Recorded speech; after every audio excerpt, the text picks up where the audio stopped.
Hoje nós estamos começando uma nova série, olhando para Cristo como um fazedor de discípulo. O discipulado é algo que tem mexido muito com o nosso coração esse ano, na liderança especialmente. E o nosso tema é Jesus. E esse ano de 2020, e eu queria olhar para Jesus um pouco com essa visão de Jesus fazendo discípulos. Jesus, logo no início do seu ministério, ele escolheu 12 homens para andar perto dele. E ele chamou esses homens para ter um relacionamento transformador com ele. Marcos capítulo 3, versículo 13 a 16.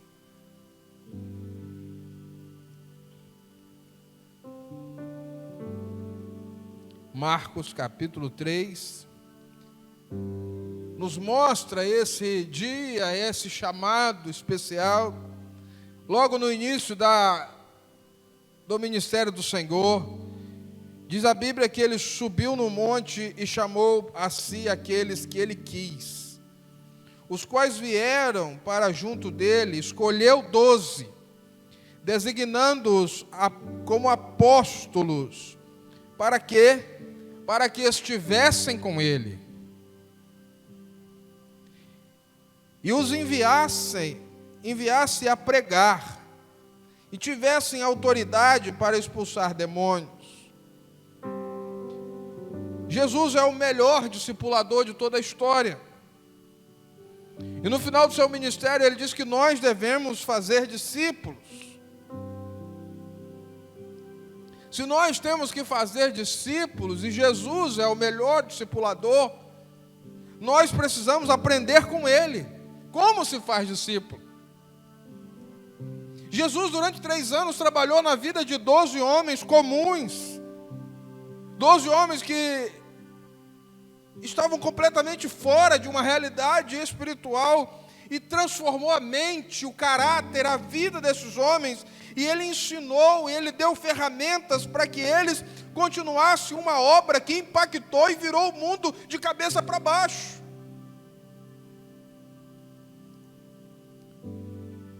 O discipulado é importante, o discipulado é fundamental na vida da igreja.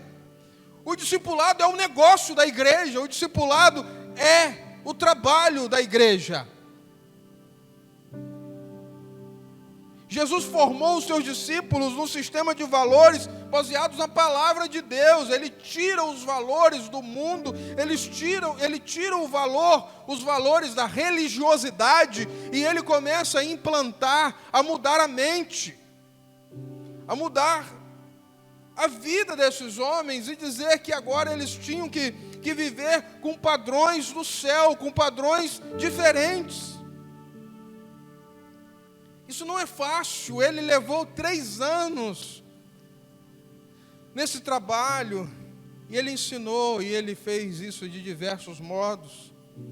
Algumas vezes ele ensinava de modo formal, ministrando mesmo, pregando nas sinagogas, nos montes, falando para os discípulos, falando para as multidões, dando aulas mesmo.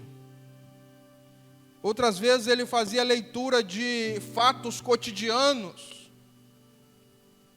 e ele dizia: agora vocês precisam entender esses fatos de uma outra maneira. Como por exemplo a oferta da viúva pobre. Ele ensinou uma coisa tão preciosa para os discípulos. Vendo aquela mulher trazendo a oferta no gasofilácio, ele disse: Deus vê o coração, Deus vê a motivação. A motivação é mais importante do que a ação. Nós não devemos fazer nada para nos aparecer, nós devemos fazer coisas para agradar a Deus, porque Deus está vendo o nosso coração. Ou quando ele põe uma criança no meio dos discípulos, ele diz assim: se vocês quiserem entrar no reino dos céus, vocês têm que se tornar igual a essa criança. Ele usa vários meios e modos de ensinar. Jesus era super criativo. ele contava histórias, fazia perguntas, usou às vezes parábolas vivas, quando ele ensinou, por exemplo, a questão da figueira infrutífera. Ele estava ensinando, ele estava mostrando, ele estava ilustrando. Algumas vezes ele contou histórias que não eram reais, como a história do semeador, e depois ele passou um tempo explicando para os discípulos o que ele estava querendo dizer. E os milagres? Cada milagre, cada ensinamento através dos milagres, e até mesmo através de atitudes, ele estava formando os discípulos. Quando, por exemplo, ele lavou os pés dos discípulos antes da ceia, ele está mostrando, ele está dizendo o que ele quer. E hoje, irmãos, nessa primeira mensagem, eu queria falar de um milagre. Certamente vocês já me viram pregar muitas vezes sobre esse texto. É um dos textos que mexe mais com o meu coração, que é a multiplicação dos pães e peixes. Eu acho que cada semestre é uma mensagem ou duas sobre esse texto. E eu fiquei pensando o que Jesus queria ensinar, ou o que Jesus ensinou para os discípulos através daquele milagre. Não foi apenas um milagre, havia ensinamentos grandes. As lições do milagre. Essa é a palavra de hoje. As lições do milagre. Marcos 6, verso 30 a 44. Você pode abrir a Bíblia ou acompanhar aqui na tela. O que Jesus ensina com esse milagre? Verso 30 de Marcos 6.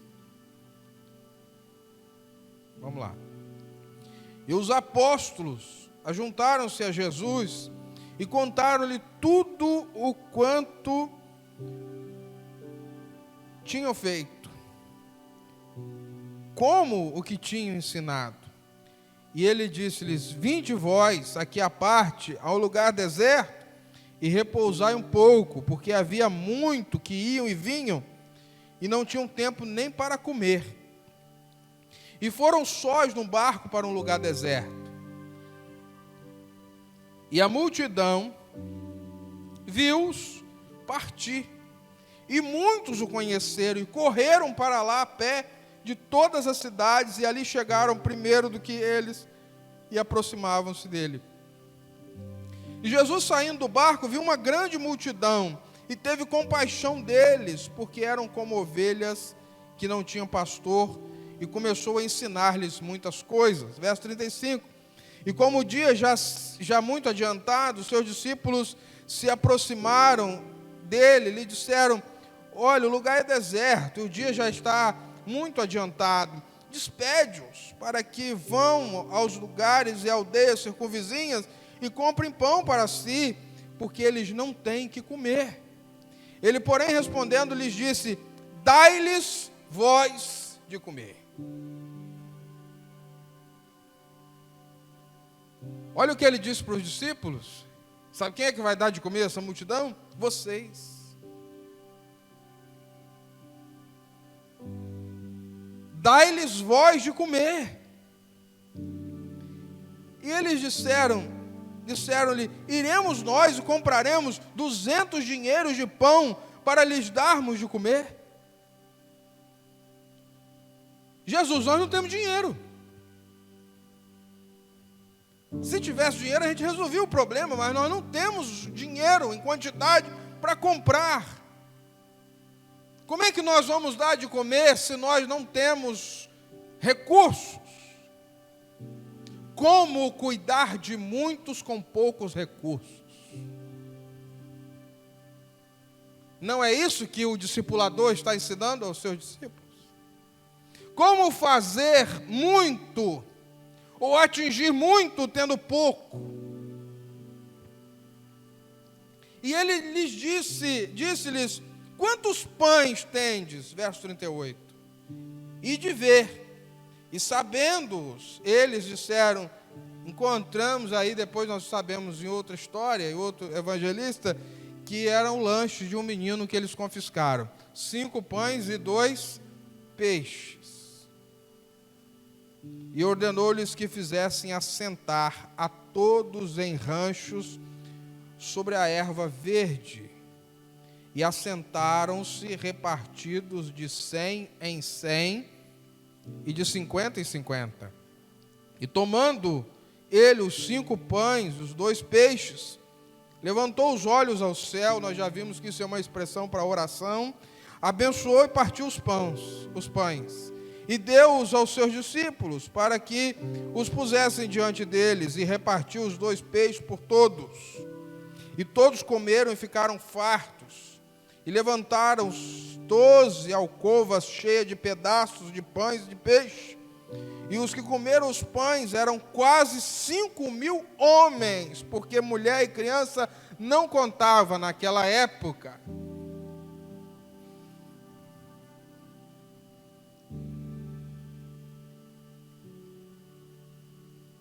Como alimentar uma multidão com pouco? Os discípulos tinham vindo, irmãos, de uma jornada de trabalho. Marcos 6, no início do capítulo, nós vemos isso. Jesus os enviou de 2 em 2 para fazer nas aldeias pregar. E eles voltam assim, impactados com o sucesso que tinha sido a missão. Eles dizem quanto que eles pregaram, quanto que gente se converteu, quantas pessoas foram curadas. E aí eles chegam empolgados, mas cansados, exaustos, famintos. E aí Jesus diz assim: eu tenho um plano para nós vamos descansar hoje. Hoje é dia da gente descansar. Nós vamos fazer o seguinte, nós vamos entrar no barco e nós vamos para o lugar mais deserto que a gente achar. Hoje é aquele dia que eu não quero ver ovelha, não quero ver ninguém na minha frente. Hoje é o dia da gente ficar só descansando. E aí eles atravessam de um lugar para o outro. Quando eles chegam no lugar deserto, surpreendentemente uma multidão que foi a pé está lá esperando. Eu gosto de pensar e de filmar a cara dos discípulos. Porque um deve ter olhado para o outro e falado assim: gente, não é possível. Não é possível, de onde brotou esse povo? Acho que as pedras viraram gente. E aí Jesus ficou tão impactado com o gesto, com a vontade, com a fome, não fome de pão, mas a fome da palavra que aquele povo estava. E a Bíblia diz que Jesus, movido de compaixão, disse: nosso lanche vai ter que esperar mais um pouco, porque nós temos que cuidar dessas ovelhas aqui. E foi o dia que o pastor resolveu pregar o maior sermão. E o povo com fome. E os líderes com fome. E Jesus falando.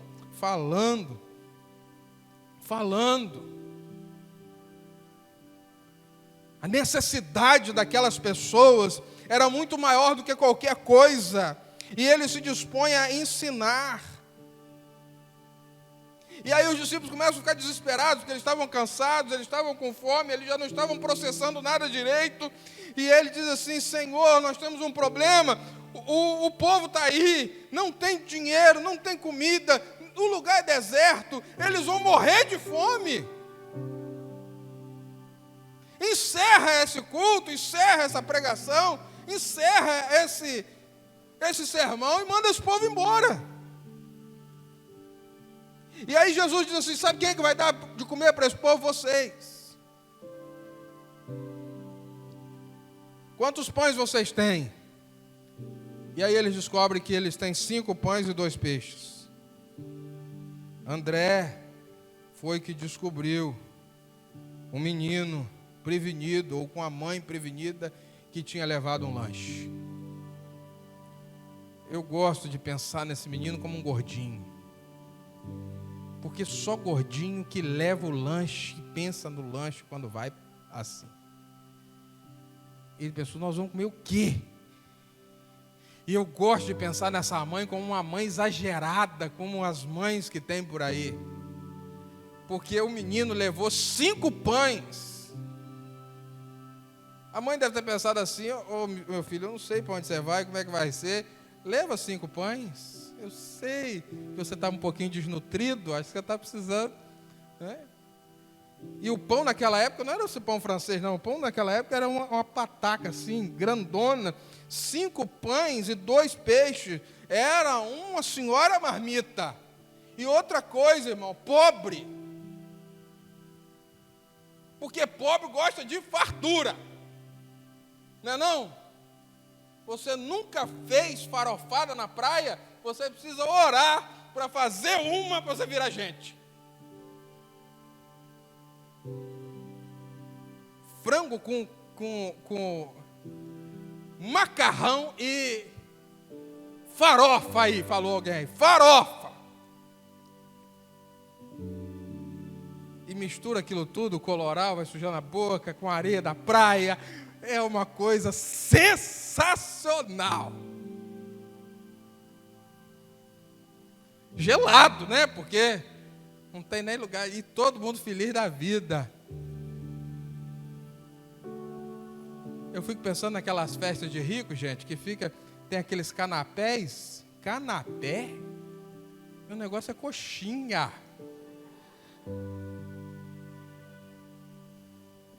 É um canapé montadinho assim, né? E aí, o menino perdeu o lanche. O lanche caiu na mão de Jesus. E Jesus disse assim, vou dar um jeito nisso, vou ensinar vocês como é que faz. E aí Jesus ora e abençoa o lanche do menino e começa a repartir o pão. Mas antes ele disse para os discípulos que eles tinham que organizar a multidão. Era muita gente e a comida precisava chegar em todo mundo. Se alguém fala assim, tem comida, nego ia sair pisoteando um ao outro. Jesus disse assim, antes de tudo, você já viu aquelas festas que o povo quer sentar na porta da cozinha, onde os garçons estão saindo? E o povo é tudo igual, gente. E a fome deixa a pessoa desesperar. E Jesus disse, não, então vamos sentar todo mundo sentado. Igual como faz com criança, né? Vamos sentar, grupo. Depois que tiver, depois que tiver todo mundo sentado, a gente serve o lanche. Vamos organizar o negócio. Aí organizou os grupos de 100, grupos de 50. E ele ora, começa a repartir. E o milagre acontece. Milhares de pessoas foram alimentadas naquele dia. Comeram. E ainda sobrou 12 cestos de pães que o povo comeu, e Jesus não é igual aquelas tias que servem comida no retiro, né? Jesus diz assim, deixa o povo comer o quanto quiser. Depois de estarem fartos, ele ainda recolheu 12 cestos. A nossa conversa aqui é como alimentar uma multidão com poucos recursos. Como poucos homens podem tocar a necessidade de muitos. Jesus não está apenas fazendo um milagre, Jesus está ensinando seus discípulos princípios fundamentais e estratégicos sobre como lidar com uma multidão, porque esses homens lá na frente, e eu acho essa ideia sensacional, porque esses homens lá na frente iriam cuidar de uma igreja com milhares de pessoas, iriam liderar milhares de pessoas na igreja. 4 princípios ensinados por Jesus nesse milagre. 4 princípios que nós queremos extrair aí sobre o que ele quer ensinar para nós. Primeiro princípio é: comece com o que você tem em mãos. Comece com o que você tem em mãos. Vamos falar juntos?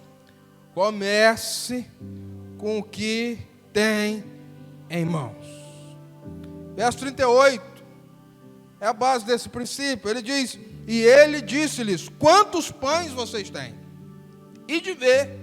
E sabendo, eles disseram: nós temos 5 pães e 2 peixes.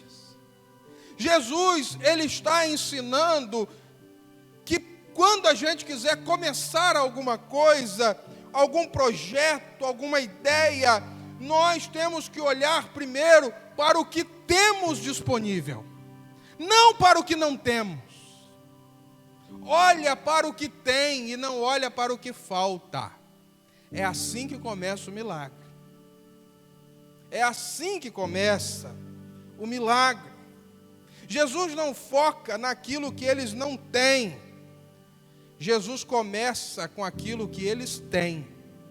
Mesmo que o que eles tinham, sendo muito pouco para a necessidade apresentada. 5 pães e 2 peixes para alimentar quase 10.000 pessoas não é nada, mas é alguma coisa.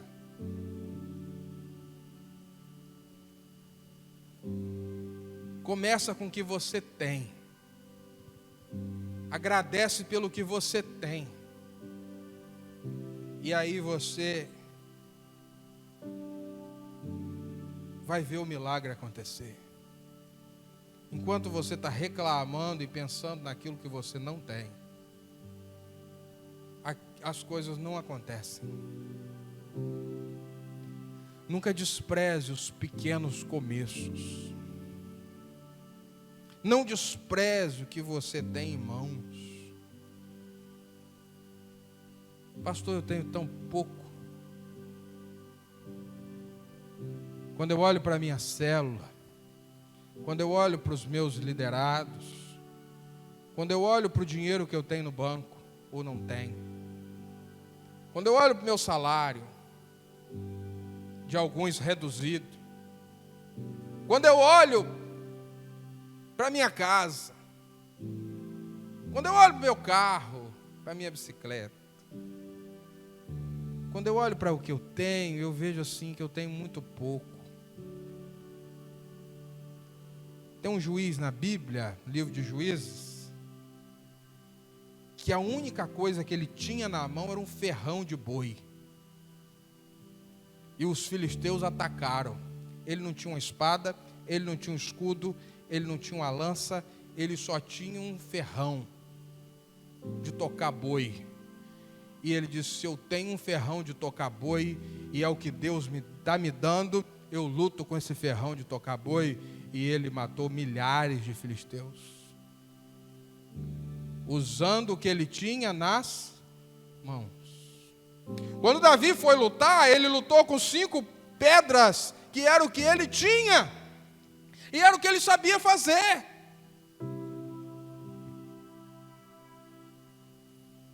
É pouco, mas Deus pode usar e tornar suficiente para lhe dar uma grande vitória.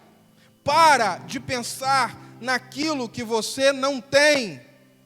Para de pensar naquilo que você perdeu. Para de pensar naquilo que alguém tirou de você. E pense naquilo que você tem. Restou alguma coisa. Louvado seja Deus. Eu não morri, eu estou vivo, eu tenho pouco, e é com esse pouco que eu vou continuar. Pensa na viúva, que quando o profeta disse: o que você tem em casa? Ela disse: nada.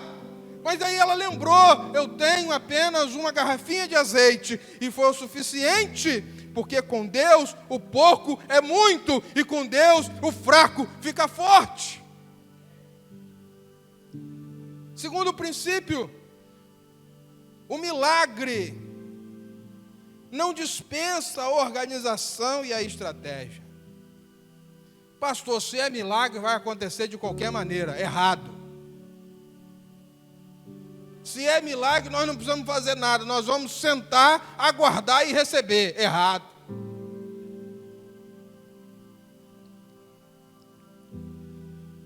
Jesus falou Versículo 39 a 40. E ordenou-lhes que lhe fizessem assentar a todos em ranchos sobre a erva verde. E assentaram, repartidos de 100 em 100, de 50 em 50. Ele organizou o povo em grupos.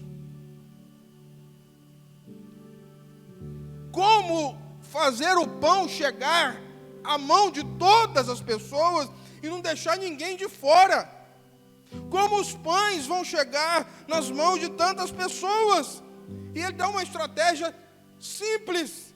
Ele disse assim: eu tenho que organizar esse negócio, porque se eu não organizar, não vai funcionar.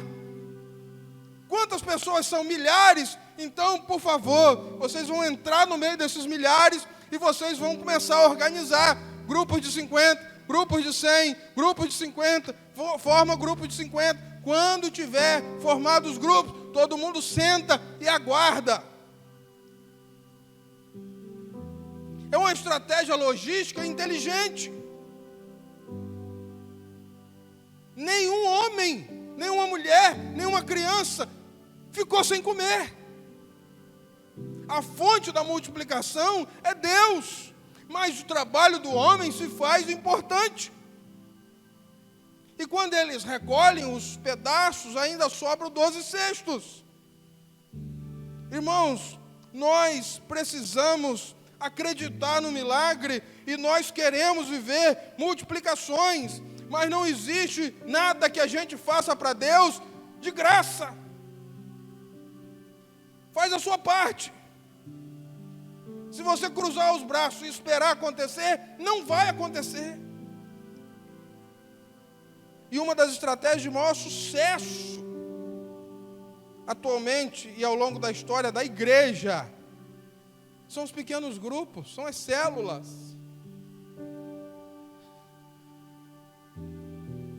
Você organiza, você compartilha, você faz com que a palavra que está sendo ministrada aqui chegue no coração de cada pessoa e seja ministrada individualmente e aplicada em cada vida. Só as células podem fazer isso. Pastores sozinhos não dão conta de alimentar um rebanho. É preciso que haja líderes que compartilham com ele a experiência de alimentar e de cuidar de pessoas. Líderes sozinhos não dão conta de cuidar de uma célula. Eles precisam levantar líderes em treinamento que vão compartilhar com ele a experiência de discipular e de cuidar de pessoas. E assim nós vamos fazendo, e assim nós vamos pensando nas estratégias, aonde você quer chegar. Para e pensa. Monta uma estratégia, monta um trabalho. Jesus nos ensinou assim. Terceiro princípio, existe a necessidade de líderes que façam a ponte entre o líder principal e o povo. Existe a necessidade de líderes que fazem a ponte entre o líder principal e o povo. Havia uma multidão, o pão precisava chegar na mão de todas as pessoas, mas Jesus não precisou levar o pão para todos. Líderes, discípulos que estavam mais próximos dele, foram pontes para que, através deles, o pão chegasse da mesma maneira e da mesma hora na vida de cada um. E tomando ele 5 pães e 2 peixes, levantou os olhos ao céu, abençoou, partiu e deu a quem? A quem Jesus deu? Aos discípulos, para os discípulos comerem? Não, para os discípulos levar o pão para a multidão. Os discípulos estavam com fome? Estavam cansados? Sobrecarregados? E aí, às vezes, é nesse tempo que Jesus está trabalhando na sua vida, é o tempo que você vai ser usado para abençoar outras vidas, sendo que você é que está precisando de ser abençoado. Pare e pense, irmão, a multiplicação começa nas mãos de Jesus, mas passa pelas suas mãos. Amém ou não? O milagre começa nas mãos de Jesus, mas passa pela minha e pela sua mão. E Ele faz questão disso, para que milhares de pessoas pudessem receber a sua parte. Não é viável que uma pessoa faça tudo sozinho. Assim é a igreja, assim é a liderança, e assim é compartilha. Não faz tudo sozinho, porque Jesus não quer isso de ninguém, porque senão você vai morrer. Eu tenho que fazer tudo, eu tenho que dar conta de tudo, eu tenho que ver tudo. Não. Se você quer crescer, se você quer mudar realidades, começa a agregar pessoas perto de você que vão trabalhar juntos. Os discípulos organizam a multidão. E depois os discípulos levam o pão para cada um. Quem que você é? Você é a multidão, você é o discípulo? É preciso pensar. Qual que é o seu papel na igreja hoje? Será que você já não está tendo que deixar de ser multidão e passar a ser discípulo? A multidão senta e espera receber o pão. O discípulo participa do milagre. Está entendendo ou não? A multidão é passiva, o discípulo é ativo, ele compartilha e ele cresce, e ele é transformado à medida que ele trabalha. Há muita coisa para fazer, e você precisa querer fazer, e você precisa levantar pessoas para te ajudar a fazer. Quarto e último, o sobrenatural é ativado pela oração e pela fé. O sobrenatural é ativado por duas coisas: oração e fé. Repete comigo: oração, oração e fé. Jesus pega os 5 pães, ele pega os 2 peixes e ele ora. E ele ora. Eu fico pensando de novo na cara dos discípulos. O que vai acontecer aqui? 5 pães, 2 peixes, o homem está orando, agradecendo a Deus. E aí ele começa a partir o pão. E é uma coisa impressionante, porque quando o homem parte, vira migalha, mas quando Jesus parte, vira milagre. Nas mãos de Jesus, pão partido é milagre. Na minha mão, pão partido vira sua migalha. O negócio é na mão de quem vai estar e nas mãos de quem você está olhando e está aguardando receber a sua resposta. Se você está aguardando receber da minha mão, eu lamento, irmão, mas eu não posso. Mas se você está aguardando receber das mãos de Jesus, com fé e oração, você vai ver o sobrenatural. Ele reparte o pão, e quando Jesus reparte, um não vira meio, não vira 2 metades, um vira um de novo. Isso é multiplicação, isso é milagre. Mas antes do milagre, fé e oração.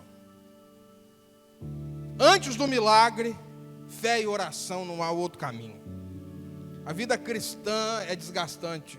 O ministério é desgastante, a liderança é desgastante. E quantas vezes Deus nos coloca em situações que são absolutamente impossíveis aos olhos humanos, como com 5 pães e 2 peixes alimentar 10.000 pessoas.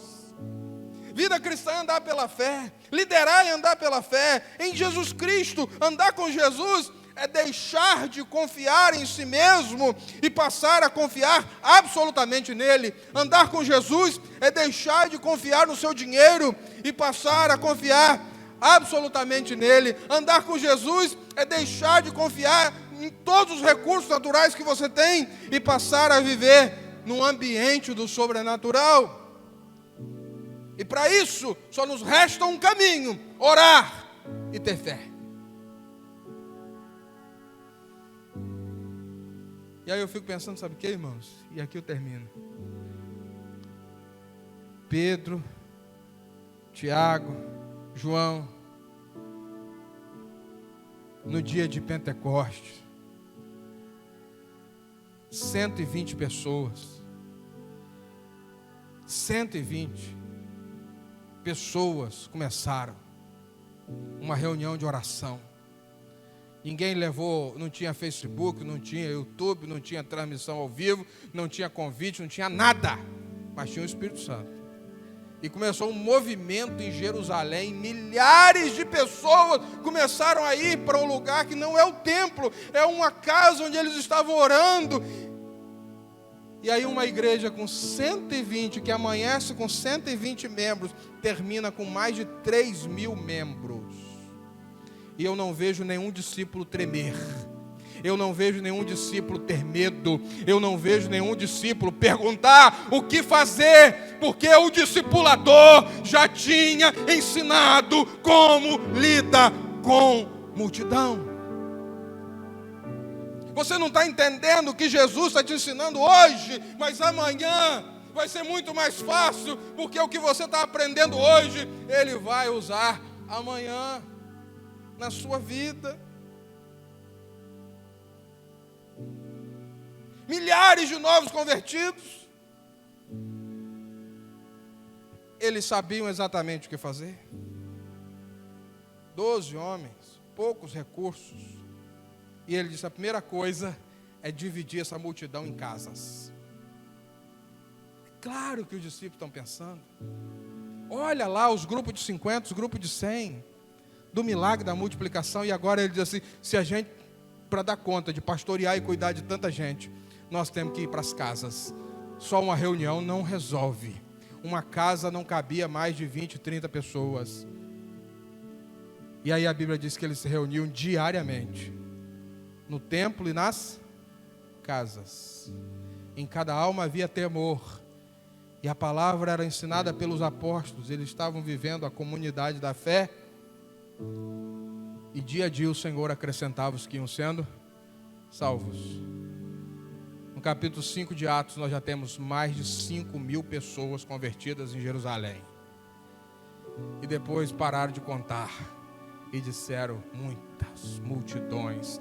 Crescia a palavra de Deus e se multiplicava. E aí o Herodes espalhou o povo, perseguiu, e a igreja começou a crescer.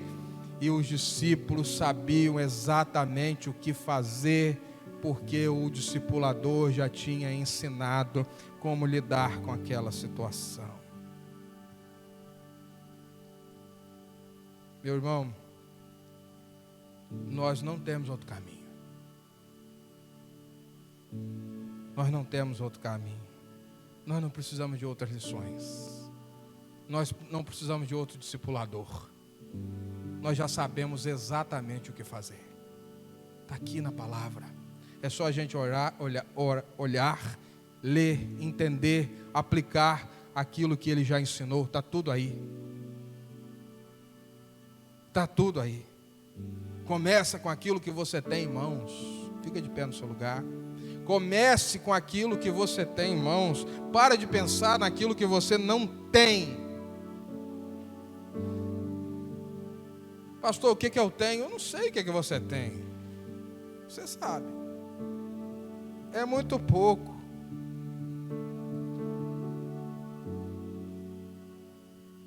Se você está olhando para o seu futuro, achando que o seu presente define o seu futuro, você não entendeu ainda quem é Cristo na nossa vida. Olha para os planos e para o potencial que Ele pode trazer em você. O dia que eu tiver, você já viu aquele cara que diz assim: o dia que eu ganhar na loteria, eu ajudo todo mundo. Duvido. Porque quem quer ajudar os outros, começa ajudando com o que tem. O cara que ajuda com o que tem, eu posso até acreditar. Agora a pessoa está dizendo: eu não ajudo porque eu tenho pouco. Começa com pouco, você não precisa fazer tudo. Mas você também não pode fazer nada. Começa fazendo com o que você tem. Começa acreditando naquilo que você tem. Uma grande caminhada começa com o primeiro passo. Faz alguma coisa. E vai em frente. Outra coisa, organiza, cria uma estratégia. Pensa, como é que eu vou me livrar disso? Como é que eu vou resolver esse problema? Outra coisa, decide hoje ser discípulo e não ser mais multidão. Eu quero participar daquilo que Deus está fazendo. Eu quero ser uma ponte para levar as coisas de Deus para a vida de outras pessoas. Eu não quero ficar parado esperando receber. E outra coisa, irmão, põe a sua fé e a oração para que você possa viver o sobrenatural. Eu não sei qual que é a sua necessidade. Eu não sei o que você está passando. Eu não sei. Eu sei o seguinte: se você orar e colocar nas mãos do Senhor, Ele pode fazer um milagre.